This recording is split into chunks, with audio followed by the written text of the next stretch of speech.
अब आज जो हम लोग को जो चैप्टर करना है वो है इकोसिस्टम। इकोसिस्टम क्या है? इकोसिस्टम एनवायरनमेंट का वो भाग है जहाँ पे एबायोटिक मतलब नॉन लिविंग और बायोटिक मतलब लिविंग ऑर्गेनिज्म जो हैं वो आपस में आके इंटरैक्ट करते हैं।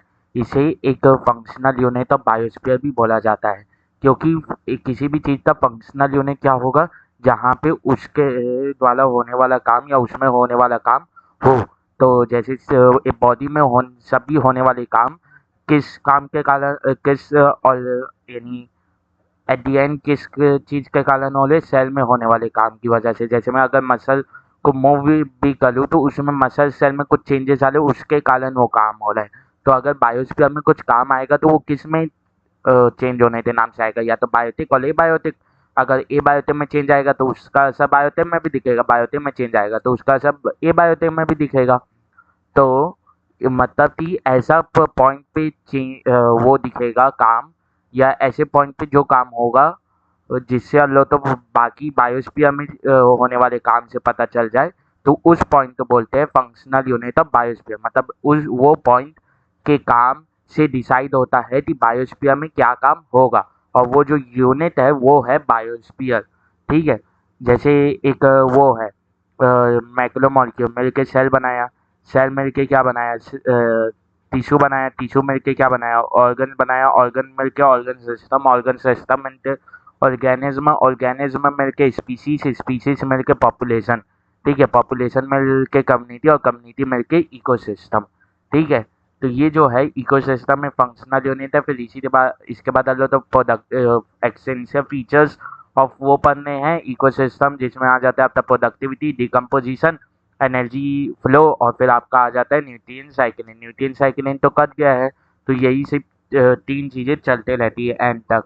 ठीक है। फिर पिरामिड्स आ जाते हैं, pyramid of number, pyramid of biomass, pyramid of energy. ये सब पिरामिड ऑफ एनर्जी हमेशा अप्लाइड रहता है। पिरामिड ऑफ नंबर और क्या कहते हैं बायोमास, उस जो अलग इकोसिस्टम ले लें उसके हिसाब से डिपेंड करता है।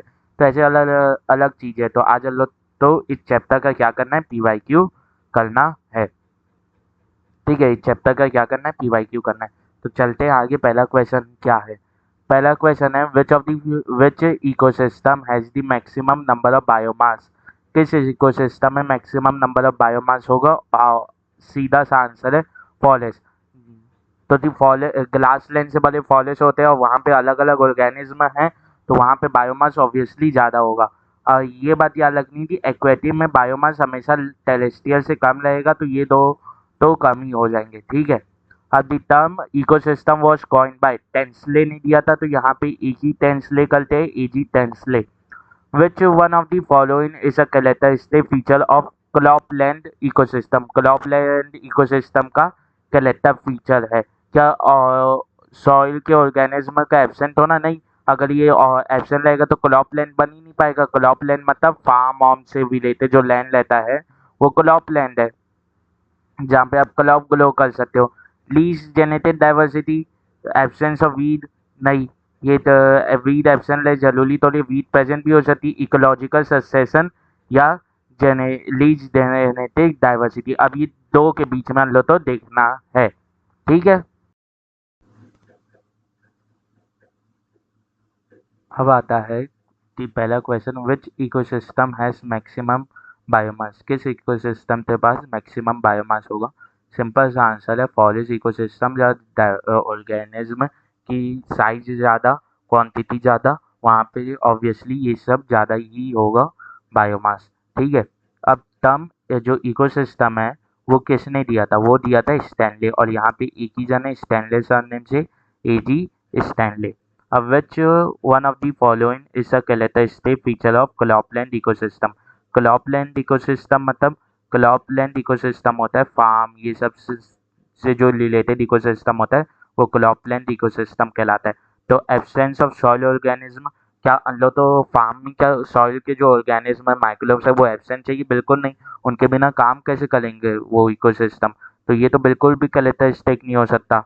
लेस जेनेटिक डाइवर्सिटी, ये हो सकता है क्योंकि ये एक जगह है जहाँ पे मैं सिर्फ क्लॉप कर रहा हूँ, और ये एक ऐसी जगह है जहाँ पे बहुत सारे गाय भैंसे चलने आते हैं, तो ये ग्रास लैंड हो गया, ये फॉरेस्ट है। तो अगर मैं देखूँ तो यहाँ पे बहुत सारे भिन्न-भिन्न प्रकार के प्लांट पाए जाएँगे, मतलब यहाँ पे जेनेटिक डाइवर्सिटी ज़्यादा है। यहाँ पे भी अलग-अलग प्रकार की चीज़ें पाई जाएँगी, तो यहाँ पे भी जेनेटिक डाइवर्सिटी ज़्यादा है। पर यहाँ पे मैं एक ही प्रकार के क्रॉप्स उगाते रहूँगा, तो यहाँ पे जेनेटिक डाइवर्सिटी बहुत कम हो जाएगी। तो लीस्ट जेनेटिक डाइवर्सिटी कैरेक्टरिस्टिक इसका होगा। अब आगे पढ़ें तो एब्सेंस ऑफ वीड, क्या वीड यहाँ पे फार्म लैंड में क्या एब्सेंटलिटी होती नहीं है? होती है, उसे हम लोग तो रिमूव करना पड़ता है। फिर आ जाते हैं इकोलॉजिकल सक्सेशन। इकोलॉजिकल सक्सेशन है क्या? हम लोग आने वाली यानी एक फार्म लैंड में जो ये एक हुआ हार्वेस्ट, अब इसके बाद जो वो आएंगे प्लांट्स, क्या उन्हें ये इकोसिस्टम मिलेगा नहीं ऐसा सक्सेशन में, मतलब कि जायदाद में नहीं मिलेगा कि पहले इनके पूर्वज थे प्लांट, अब ये हैं, तो ये एक सक्सेशन हुआ। अभी इकोसिस्टम का सक्सेशन हुआ मतलब इकोलॉजिकल सक्सेशन हुआ। पर ये क्यों वो नहीं हो सकता, क्या कहते हैं, बेसिकली कैरेक्टरिस्टिक, क्योंकि हर बार जरूरी नहीं है कि जो माइक्रोब्स या जो वहाँ पे बर्ड प्रेजेंट थे पहले पैलेंस के समय वही बर्ड इसमें प्रेजेंट हो। और इकोसिस्टम तो यही होता है ना कि, या इकोलॉजिकल सिस्टम यही होता है कि वो सभी ऑर्गेनिज्म प्रेजेंट होने चाहिए, इंटरैक्ट कर रहे होते हैं। तो यहाँ पे तो कम्प्लीटली इकोलॉजिकल सक्सेशन हो नहीं रहा है, इसीलिए इकोलॉजिकल सक्सेशन इसका कैरेक्टरिस्टिक नहीं हो सकता। ठीक है, मतलब इकोलॉजिकल सक्सेशन ऐसा नहीं है कि नहीं होगा, होगा भी, हो भी सकता है, नहीं भी हो सकता है, इसीलिए कैरेक्टरिस्टिक नहीं होगा। तो कैरेक्टरिस्टिक फीचर मतलब जो हर समय होगा ही। ठीक है, an association of individual of different species living in the same habitat and having functional interaction is biotic community। Simple सा आंसर है, कैसे कि जैसे ये वो है, क्या कहते हैं, ऑर्गन सिस्टम। ऑर्गन सिस्टम से क्या बना? ऑर्गेनिज्म। ऑर्गेनिज्म से क्या बना? स्पीसीज। अब सेम स्पीसीज के बहुत सारे ऑर्गेनिज्म आ गए तो वो बन गया पॉपुलेशन। अब अलग अलग स्पीसीज की पॉपुलेशन आई तो वो बन जाता है कम्युनिटी। तो सिंपल से अलग अलग स्पीसीज की इंडिविजुअल्स है मतलब पॉपुलेशन आई तो वो क्या बन जाएगा? कम्युनिटी। तो biotic community. In an ecosystem, the rate of production of organic matter during photosynthesis is called primary productivity. अब प्राइमरी प्रोडक्टिविटी में कौन सा? नेट प्राइमरी प्रोडक्टिविटी या गॉस प्राइमरी प्रोडक्टिविटी? सिंपल सा आंसर है ग्लॉस प्राइमरी प्रोडक्टिविटी, क्योंकि gloss primary productivity क्या होता है? ग्लॉस प्राइमरी प्रोडक्टिविटी होता है जो फोटोसिंथेसिस के समय बन रहा है, और नेट प्राइमरी प्रोडक्टिविटी क्या होता है? जो रेस्पिरेटरी लॉस माइनस करने के बाद जो प्रोडक्टिविटी आती है वो नेट प्राइमरी प्रोडक्टिविटी होती है। In relation to gross primary productivity and net primary productivity of an ecosystem, which one of the following statement is correct? Gross primary productivity is always more than net primary productivity। हाँ, क्योंकि हमें respiratory loss होते हैं नुकसान, और नुकसान तो कभी भी माइनस करेंगे तो GPP minus R is equal to NPP. और आर क्या? रेस्पिरेटरी लॉस मतलब नुकसान, और नुकसान तो जब भी माइनस करेंगे तो जीपीपी जो है वो हमेशा एनपीपी से ज़्यादा ही रहेगा। मतलब ग्रॉस प्राइमरी प्रोडक्टिविटी हमेशा किससे ज़्यादा रहेगा? नेट प्राइमरी प्रोडक्टिविटी से। Secondly productivity is rate of formation of new organic matter by consumer। Given below are two statements. Statement 1, decomposition is a process in which detritus is degraded into simpler substances by microbes। ये सही है। अब है statement 2 है, decomposition is faster if the detritus is rich in lignin and chitin। बिल्कुल नहीं, lignin और chitin जो है वो हार्ड सब्सटेंस है, इन्हें बहुत ज़्यादा केमिकल एक्शन चाहिए इन्हें तोड़ने के लिए, तो ये डिकम्पोजिशन की रेट तो हमेशा गिराएंगे। तो स्टेटमेंट टू यानी स्टेटमेंट टू इज इनकरेक्ट, तो ऑप्शन हो जाएगा D, statement 1 is correct but statement 2 is incorrect. अब आता है which one of the following processes during decomposition is correctly describe. Leaching water, leaching में क्या बोला है? Water soluble inorganic nutrients lies to the top layer of the soil. बिल्कुल नहीं, लीचिन में क्या होता है? वो जो वाटर सॉल्युबल वो लेते हैं इनऑर्गेनिक सब्सटेंसेस, वो पानी के साथ नीचे चल देते हैं और यहाँ पे वाटर बेस के ऊपर अवेलेबल हो जाते हैं एज एन बता देते हैं नॉन अवेलेबल सॉल्ट की तरह। ठीक है, तो ये तो बिल्कुल नहीं हो सकता, लीचिन बिल्कुल भी नहीं हो सकता। अब इसके बाद क्या बोला है? फ्रेगमेंटेशन। फ्रेगमेंटेशन क्या होता है? फ्रेगमेंटेशन होता है डेडली वॉल्स के द्वारा डेटलाइटर्स तो स्मॉल फ्रेगमेंट्स में तोड़ना, मतलब जैसे ये डेटलाइटर्स है डेड ऑर्गेनिक मटेरियल। अब इसके ऊपर काम करने वाले ऑर्गेनिज्म कहलाते हैं डेडली वॉल्स। और डेडली वॉल्स क्या करते हैं, इसके केमिकल नेचर को चेंज नहीं करते, सिर्फ इसे छोटे छोटे पार्ट्स में तोड़ देते हैं। इसी तो बोलते हैं फ्रेगमेंटेशन। तो फ्रेगमेंटेशन किसके द्वारा किया जाता है, डेडली वॉल्स के द्वारा। और डेडली वॉल्स का एक एग्जाम्पल क्या है, अर्थवर्म। ठीक है, तो fragmentation carried out by organism such as earthworm, बिल्कुल सही। ठीक है, तो ऑप्शन 2 ही हो जाएगा। पहले आगे पढ़े तो humification lead to the accumulation of dark colour substance humus, इतना तो सही है। Which undergo microbial action at very fast rate, बिल्कुल भी नहीं। जो ह्यूमस लेता है वो एंटी माइक्रोबियल लेता है या माइक्रोब से रेजिस्टेंट लेता है हाईली, तो उसका जो माइक्रोब से जो रिएक्शन है वो बहुत स्लो होता है। ठीक है, catabolism last step in decomposition under fully anaerobic condition, anaerobic condition में नहीं होता, एरोबिक कंडीशन में होता है। The rate of decomposition is faster in the ecosystem due to the following factors except warm and moist environment। नहीं, warm and moist environment क्या करता है, हमेशा ग्रोथ ये बताते थे, डिकम्पोजिशन की रेट तो बढ़ाता है। तो presence of aerobic soil microbes ये भी हमेशा बढ़ाता है। ठीक है, अब डेटलाइटस लेचन लिग्निन एंड काइटिन, हाँ ये हो जाएगा क्योंकि ये हमेशा घटाता है किसे, डिकम्पोजिशन की रेट को। अब आता है detritivores break down detritus into simpler particle this process is called fragmentation, option 3। ठीक है, अब आगे चलते हैं। The presence of plant arranged in well-defined vertical layer depending on their height can be best seen in, मतलब ये जो वो है arrangement on basis of their height vertical layers में, ये कहलाता है स्ट्रेटिफिकेशन। और स्ट्रेटिफिकेशन सबसे अच्छा किस में दिखता है, जहाँ पे अलग अलग स्पीसीज के प्लांट सबसे ज़्यादा प्रेजेंट है, और वो है ट्रॉपिकल रेन फॉरेस्ट। ठीक है, अब आता है which of the following ecological pyramid is generally inverted, कौन सा जनरली इन्वर्टेड रहता है, तो इसका आंसर है पिरामिड ऑफ बायोमास इन सी।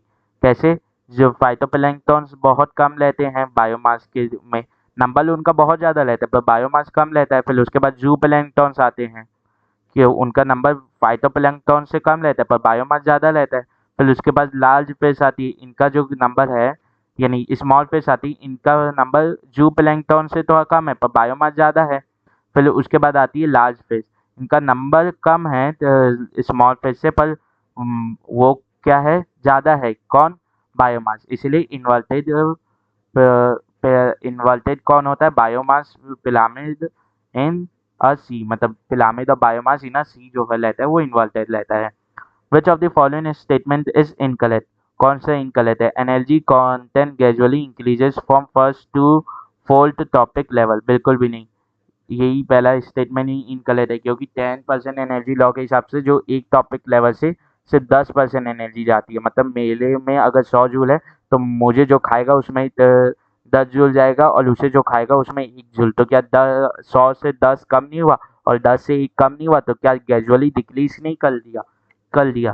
ठीक है, अब ये फॉस्फोरस साइकिल था, ऐसी है नहीं आता, कट गया है, फॉस्फोरस साइकिल भी इसमें भी कट गया है। ठीक है, ये दोनों गलती से आ गए इसमें। अब match the topic level with their collect species example. ठीक है, इन ग्लासलैंड इकोसिस्टम में कलेक्ट मैच करना है टॉपिक लेवल तो उनके स्पीसीज एग्जाम्पल से।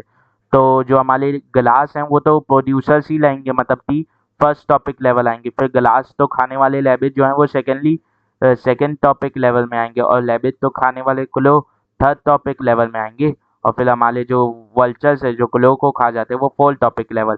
तो ए का 2 जो है वो एक ही में, डी में, तो डी ऑप्शन हो गया। अब विच of the following statement is not correct, कौन सा फॉलोइंग स्टेटमेंट करेक्ट नहीं है। ठीक है, तो pyramid of biomass in sea is generally applied, बिल्कुल भी नहीं, ये इन्वर्टेड रहता है, अभी इसी क्वेश्चन में हम लोग ने देखा।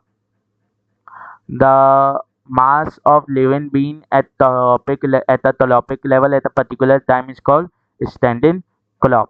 The primary producer of the deep sea hydrothermal vent ecosystem are chemosynthetic और बैक्टीरिया, क्योंकि वहाँ पे सनलाइट नहीं पहुँचती, इसीलिए उन लोग फोटोसिंथेसिस तो कर नहीं सकते, पर प्रोड्यूसर रहना चाहिए ताकि इकोसिस्टम तक ईजाद हो सके, इकोसिस्टम बन सके, इकोसिस्टम का निर्माण हो सके। तो वहाँ पे जो प्रोड्यूसर है वो क्या करते हैं, केमिकल रिएक्शन के थ्रू के वो बनाने लग जाते हैं, एनर्जी डिराइव करने लग जाते हैं, किसके लिए, और क्या कहते हैं, फूड बनाने के लिए। इसीलिए कीमोसिंथेटिक और बैक्टीरिया वहाँ पे पाए जाते हैं। ड्यूरिंग द इकोलॉजिकल सक्सेशन क्या होता है, ग्रेजुअल एंड प्रेडिक्टेबल चेंज आता है स्पीसीज कंपोजिशन में। एक एरिया में मैंने उस समय भी बोला था कि स्पीसीज में चेंज आते रहेगा, क्योंकि कुछ स्पीसीज लुप्त होते जाएंगी, कुछ स्पीसीज आते जाएंगी। वैसे तो इकोलॉजिकल सक्सेशन कट गया है, ठीक है। अब आता है what type of ecological pyramid would be obtain with the following data. इस डेटा में से कैसा इकोलॉजिकल पिरामिड निकलेगा। पहली बात ग्राम दिए है, मतलब बायोमास की बात किया गया, तो यहाँ पे पिरामिड और बायोमास दे लें। अब यहाँ पे बोला है प्राइमरी प्रोड्यूसर 10 है। अब प्राइमरी प्रोड्यूसर से ज़्यादा कौन है, प्राइमरी कंज्यूमर, और प्राइमरी कंज्यूमर से ज़्यादा कौन है, सेकेंडरी कंज्यूमर। तो क्या ये एक इन्वर्टेड पिरामिड है, और किसका पिरामिड है, बायोमास का, तो इन्वर्टेड पिरामिड ऑफ बायोमास, ठीक है। अब आता है match the following and select the correct option.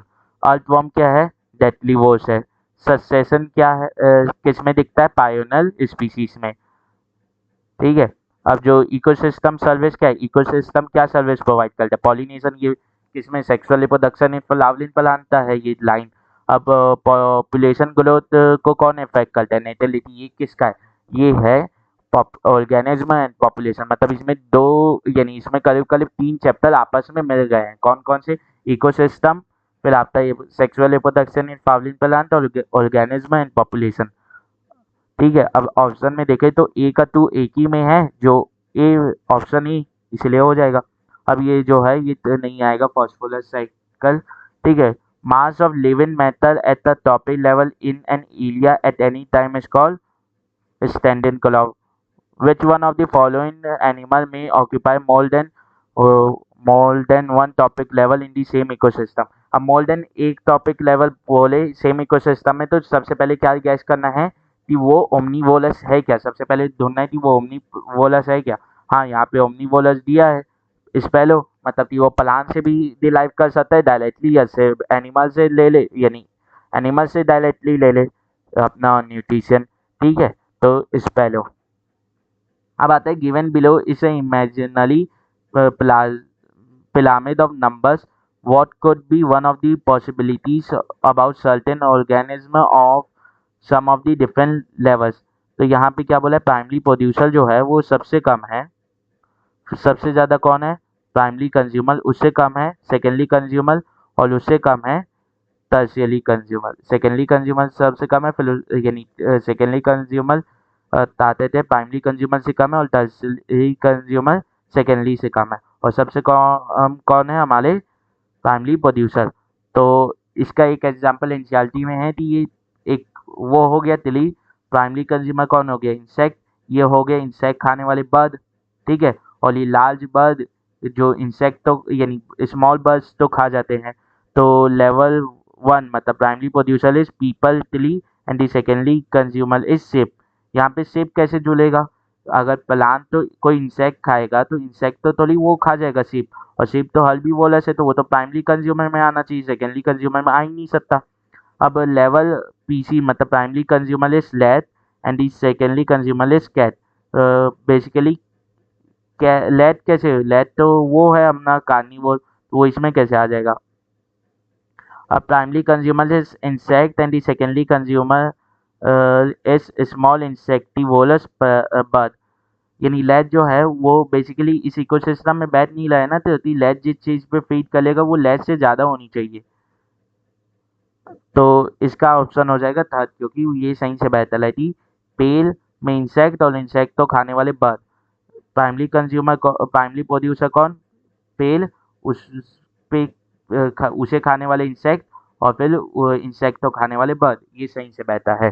क्योंकि पेल एक लेग है, उसमें हजारों इंसेक्ट्स लेते हैं, और हजारों इंसेक्ट तो खाने के लिए हजारों बर्ड्स तो नहीं लेते हैं, कम बर्ड लेते हैं, 100-50 बर्ड लेते हैं।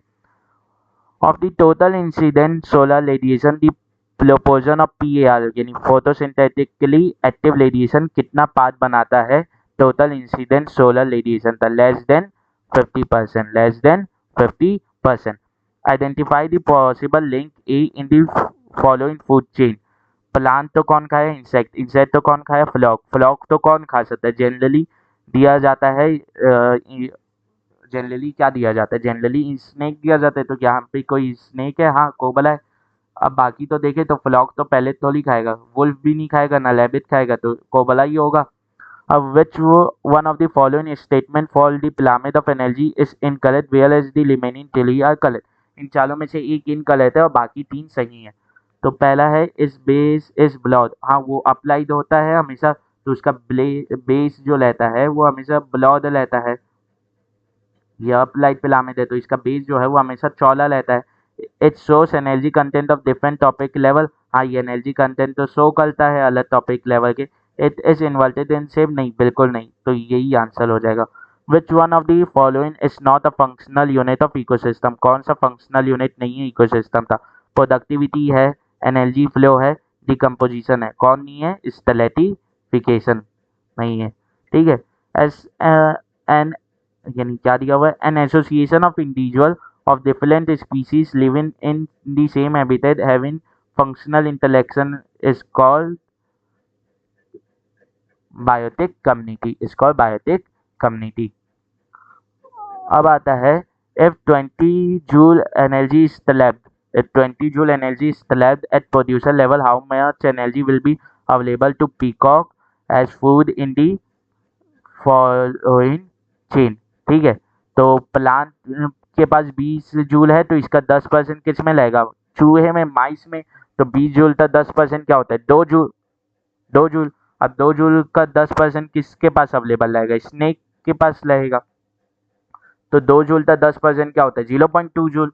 और 0.2 जूल का 10% किसके पास रहेगा, पीकॉक के पास। तो 0.2 जूल का 10% क्या होता है, 0.02 जूल। तो ऑप्शन 1।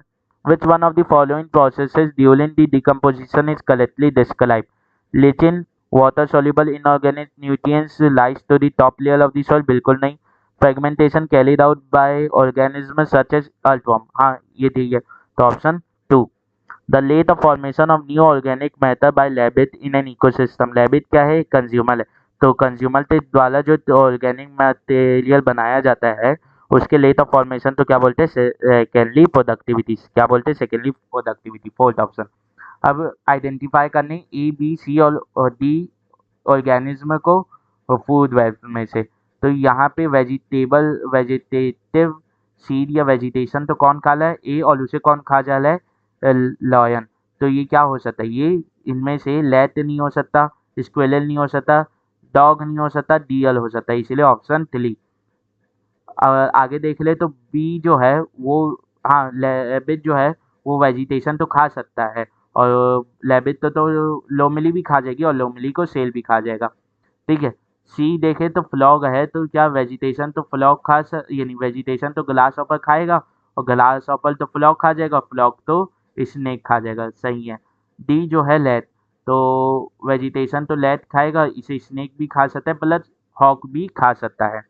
अब साल में जो लियो दी जेनेलियो में हुई थी 1992 में, क्यों कॉल की गई थी, बताते थे। ये जो है ये बायोडाइवर्सिटी का आखिरी का जो लाइन पहला ग्राफ है उसमें दिया हुआ है, परंतु ये इकोसिस्टम से डील करता है तो इसमें दे दिया है।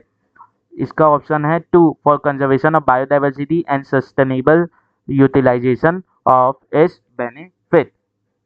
A lake which is less in organic waste may result in increased population of fish due to the loss of nutrients, बिल्कुल नहीं। Mortality of fish due to the lack of oxygen, हाँ होगा। Increased population of aquatic organism due to mineral, बिल्कुल नहीं। The line of lake due to और algal bloom, बिल्कुल भी नहीं। algal bloom जो है वो एक algae के कारण होगा, तो algae भी तो इनऑर्गेनिक मटेरियल पे काम करेगा, ऑर्गेनिक पे थोड़ी काम करेगा। In an ecosystem, net primary productivity of the first topic level is 10x। ठीक है। What would be the GPP यानी gross primary productivity in the third topic level of the same ecosystem। तो basically first है उससे 10% किस में जाएगा, second में, और सेकंड से 10% किस में जाएगा, थर्ड में। तो फर्स्ट के पास 100x है, उसका 10% किस में जाएगा, सेकंड में, मतलब 10x, और 10x का 10% किस में जाएगा, हमारे थर्ड में, मतलब x। तो ऑप्शन 2। अब आता है what type of ecological pyramid would be obtain with the following data. तो प्राइमरी प्रोड्यूसर क्या है, 10 ग्राम, मतलब ग्राम मतलब बायोमास की बात की गई है, तो ये तो 10 ग्राम हुआ। अब इसके बाद क्या दिया हुआ है, प्राइमरी कंज्यूमर जो है वो 7 ग्राम है, मतलब कि उससे ज़्यादा है प्राइमरी प्रोड्यूसर से, ठीक है। अब सेकेंडरी कंज्यूमर जो है वो 120 ग्राम है, मतलब प्राइमरी कंज्यूमर से भी ज़्यादा है। एक तो ये बायोमास का पिरामिड है, प्लस इन्वर्टेड है, तो ये हो गया इन्वर्टेड पिरामिड ऑफ बायोमास। अब आज इकोसिस्टम के भी वो हो गए पीवाईक्यूज।